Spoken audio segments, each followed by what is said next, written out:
जय हिंद मित्रों, आज हम मिलने जा रहे हैं एक ऐसी बेटी से जिसने केवल अपने क्षेत्र का ही नहीं बल्कि पूरे जिले का नाम रोशन किया है। आज हम मिलने जा रहे हैं योगिता से। मैं आपको बता देता हूँ कि योगिता ने कृषि संकाय से जिले में मेरिट लिस्ट में स्थान प्राप्त किया है और केवल मेरिट लिस्ट में स्थान नहीं प्राप्त किया है, सर्वाधिक अंक कृषि संकाय में 92% प्राप्त किए। तो सबसे पहले मेरी ओर से, सबकी ओर से योगिता को बहुत बहुत बधाई। और आइए हम योगिता से ही बातचीत शुरू करते हैं। योगिता जी, आप अपना परिचय दीजिए। मेरा नाम योगिता धाकड़ है। मेरे पिताजी का नाम शोभालाल जी धाकड़ है। मैंने 94% बनाकर रतलाम जिले में डिस्ट्रिक्ट टॉप किया है। हाँ योगिता जी, आपने डिस्ट्रिक्ट टॉप किया है। क्या आपने ऐसा सोचा था कि तैयारी के दौरान या उससे पहले भी कि मैं डिस्ट्रिक्ट टॉप करूंगी या मुझे डिस्ट्रिक्ट टॉप करना है? नहीं, मैंने कभी नहीं सोचा था कि मैं डिस्ट्रिक्ट टॉप करना है। बस इतना था कि जो पढ़ाया जाए वो 100% कवर करना है। अच्छा, ये तो अच्छी बात है कि तो दर्शकों आप समझ सकते हैं कि इन्होंने पहले से कोई तय नहीं किया है कि मुझे डिस्ट्रिक्ट टॉप करना है या 95 बनाना है। कई बार हम क्या करते हैं कि क्लासेस शुरू भी नहीं होती उससे पहले ही लोग सोचते हैं कि यार मुझे कम से कम 90 तो जाना ही है। इन्होंने वो नहीं किया है, तो इससे हमें एक सीख मिलती है कि हमें ऐसा नहीं कि हम पहले से जो फिक्स कर ले वही करना है। बस काम को हम निरंतर रूटीन से करते रहे तो निश्चित रूप से हम बहुत अच्छा कर जाएंगे। तो योगिता जी, आपसे मेरा अगला क्वेश्चन है कि आपने डिस्ट्रिक्ट टॉप किया है और आप बता रहे कि आपने पहले से तय भी नहीं किया था मुझे डिस्ट्रिक्ट टॉप करना है, तो उसके लिए आप किसको श्रेय देना चाहेंगे? मेरे एपी गर्ल के सारे स्टाफ, बाकी मेरे पेरेंट्स जिन्होंने मुझे हर समय टाइम दिया और उनको ही श्रेय देना चाहती हूँ। तो तैयारी के दौरान क्या आपका रूटीन टाइम टेबल रहता था? हाँ सर। अच्छा, तो योगिता जी का ये रूटीन टाइम टेबल रहता था। लेकिन योगिता जी, एक बात और देखने में आती है कि टाइम टेबल तो सारे लोग बनाते हैं, लेकिन होता क्या है कि 3 दिन 4 दिन फॉलो होता है और 5वें दिन फॉलो होता है। आपके साथ कभी ऐसा हुआ है क्या? हाँ, होता तो था, लेकिन फिर धीरे धीरे कंटिन्यूटी होती गई तो उससे हो गया था। अच्छा, नहीं तो मैं छात्रों को बता देना चाहता हूँ कि हर कोई दूसरा तीसरा छात्र क्वेश्चन करता है कि हम टाइम टेबल बनाते हैं, 7 दिन फॉलो करते हैं और 8वें दिन के बाद कभी फॉलो ही नहीं होता है। तो महज आपके लिए नहीं, ये मानवीय स्वभाव है, तो सबके साथ ऐसे ही होता है। और योगिता जी आपके सामने उदाहरण है जिनका टाइम टेबल मिस होता था लेकिन फिर भी जिले की टॉपर है। तो सारे बच्चों को यही संदेश है कि आपके साथ अगर ऐसा होता है तो आप ये नहीं समझे कि मेरे साथ होता है, सबके साथ ऐसा होता है। तो योगिता जी, जब आपका टाइम टेबल मिस हो जाता था तो तब आपको वापस से टाइम टेबल फॉलो करने की जो मोटिवेशन है, जो ऊर्जा है, वो कहाँ से मिलती थी? बस कि करना है। अच्छा, तो योगिता जी आपने पहले से तय कर रखा था मुझे करना है। हाँ।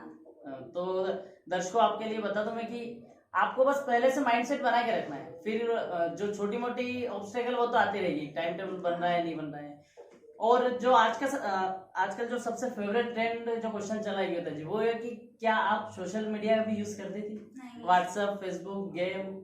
अच्छा, आप सोशल मीडिया से दूर ही थे। अच्छा, सोशल मीडिया से दूर थे।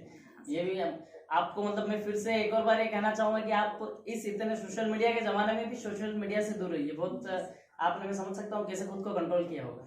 तो एक्चुअली में आपने कैसे खुद को इनसे दूर रखा?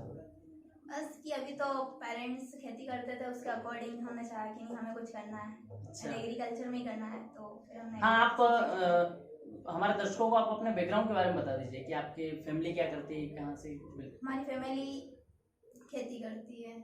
अच्छा, और मेरा प्रॉपर राजौत की हूँ, लेकिन यहाँ मामा जी के यहाँ बचपन से रह के यहाँ स्टडी करी हमने। अच्छा, तो आप योगिता जी राजौत की और यहाँ पर मामा जी के यहाँ पर रह के पढ़ाई करती है। तो योगिता जी, मेरा एक और क्वेश्चन है कि मेनली क्या होता है जब 10th करते हैं स्टूडेंट, उसके बाद साइंस में जाना पसंद करते, साइंस और मैथ्स में जाना पसंद करते, लेकिन आपने कृषि संकाय को चुना, मतलब ये हैरान करने वाली बात है। तो इसके पीछे कोई खास वजह आपकी रही है?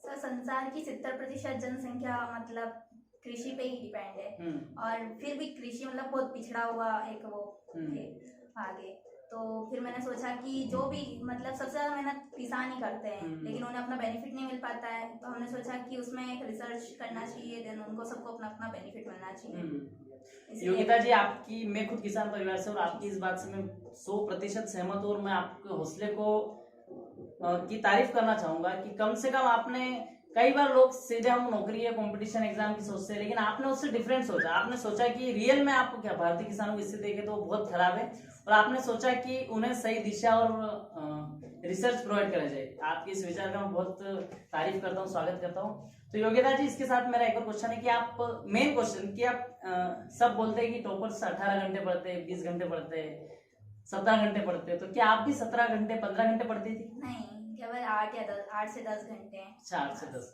तो दर्शकों और जो भी छात्र तैयारी कर रहे हैं, केवल घंटे मायने नहीं रखते कि हम 12 घंटे पढ़ रहे, 15 घंटे पढ़ रहे। योगिता जी है उदाहरण आपके सामने है, जिन्होंने मात्र 10 से 12 घंटे तैयारी करी है, मतलब 8 से 10 घंटे पढ़ाई करी, उसके बाद भी जिले की डिस्ट्रिक्ट टॉपर है। तो योगिता जी आप 8 से 10 घंटे पढ़ाई कर लीजिए। तो आपका रूटीन कैसा रहता था? कई बोलते हैं कि नहीं, सुबह 4 बजे ब्रह्म मुहूर्त में तैयारी करनी चाहिए, तो क्या आप जल्दी उठने वालों में थी या फिर वही लेट उठने वालों में? लेट ही उठते थे, लेकिन हाँ लेट नाइट तक का पढ़ लेते थे। अच्छा, लेट नहीं होता था। हाँ, तो आपका एक और दर्शकों वहम है कि अगर किसी का है कि यार सुबह जल्दी उठ के ही पढ़ा जा सकता है, ऐसा नहीं है। आपका काम है पढ़ना, उसके बाद आप चाहे सुबह पढ़ते हैं, शाम को पढ़ते हैं, दिन में पढ़ते हैं, ठीक है। तो योगिता जी मेरा आपसे एक और सवाल है कि क्या आपका कोई ऐसा आप जो फेवरेट कैरेक्टर हो, जैसे कोई महापुरुष हो या किसी से जिससे आपको सीख मिलती हो, कोई फैमिली वाला हो कोई? मैं इसके पहले क्लास थी, उसमें तारा ने टॉप किया था, तो उसको देख के सीख मिली कि नहीं हमें भी कुछ करना है। तो तारा धाकड़ आपके क्षेत्र से ही है? हाँ, एग्रीकल्चर सेंटर। अच्छा, एग्रीकल्चर क्षेत्र से तारा, उनको देखकर आप मोटिवेट होते थे? Yes sir. ठीक है, तो आप मेरा आपसे एक और सवाल है कि क्या आपने, जैसे आपके एग्जाम लॉकडाउन के पहले हुए थे या उसके बाद हुए? हाँ, 3 पेपर पहले हो गए थे, 2 लॉकडाउन के अच्छा, बाद 2 हुए पेपर। थे। तो इस बार जो मेन समस्या देखने को आई कि पहले सब छात्रों का बढ़िया चल रहा था, लेकिन जैसे ही लॉकडाउन हुआ और उसके साथ साथ तैयारी सबकी कम होती गई, तो आपने लॉकडाउन के दौरान अपनी तैयारी को कैसे मैनेज किया, या फिर उसमें क्या आपने ऑनलाइन स्टडी की हेल्प ली? ऑनलाइन स्टडी की हेल्प ली उसमें, और उससे हमारी स्टडी पूरी कंटिन्यू हो गई थी, और उससे और ज़्यादा टाइम मिल गया, जिससे हमारी और 2 सब्जेक्ट जो बचे थे उनमें और अच्छी प्रैक्टिस हो गई। अच्छा, तो योगिता जी ने ऑनलाइन स्टडी का सहारा लिया। आजकल ऑनलाइन स्टडी के 2 मायने, कई बार हम ऑनलाइन स्टडी करने के चक्कर में छात्र लिंक से भटक भी जाते हैं, और योगिता जी ने तो ऑनलाइन स्टडी का सहारा लेकर अपने को इम्प्रूव किया है। तो लॉकडाउन के दौरान कुछ समस्या आपको देखने में आई पढ़ाई के दौरान कि हाँ रियल में समस्या आ रही कुछ, कैसा? ठीक है, तो क्योंकि आपका लक्ष्य आपकी निगाहों में था, इसलिए आपको कोई समस्या दिखी नहीं। तो योगिता जी मैं आपसे एक और क्वेश्चन करना चाहूंगा कि आप जो छात्र तैयारी कर रहे हैं उनके लिए कुछ संदेश या कुछ ऐसी लाइनें कहना चाहेंगे, कुछ ऐसे संदेश देना चाहेंगे जिससे वो प्रेरित हो सके? बस इतना ही कहना चाहूंगी कि कंटिन्यूटी रहे और हमेशा टीचर के संपर्क में रहे, और जो भी वो बोले वो 100% कवर करने की सोचे। लेकिन रिजल्ट की कभी नहीं सोचना चाहिए, पहले मेहनत करना चाहिए। हाँ, तो क्योंकि भगवान श्री कृष्ण ने गीता में भी कहा है कि कर्म किए जा, फल की चिंता मत कर, तो यही योगिता जी का भी कहना है। शायद आप गीता को फॉलो करती होंगी कि हमें केवल अपना काम करना चाहिए, रिजल्ट के बारे में नहीं सोचना चाहिए। तो योगिता जी जो सबसे खास बात की, जब रिजल्ट आया तो सबसे पहले आपको आप खुद ने देखा रिजल्ट या उस समय डरी हुई थी?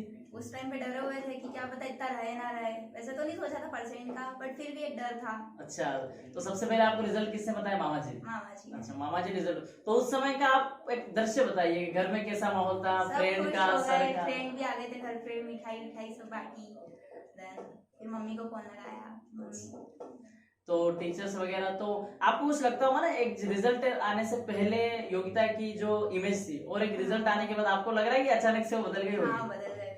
तो क्योंकि आपने मेहनत इतनी करी, सफलता तो आप उसके हकदार भी।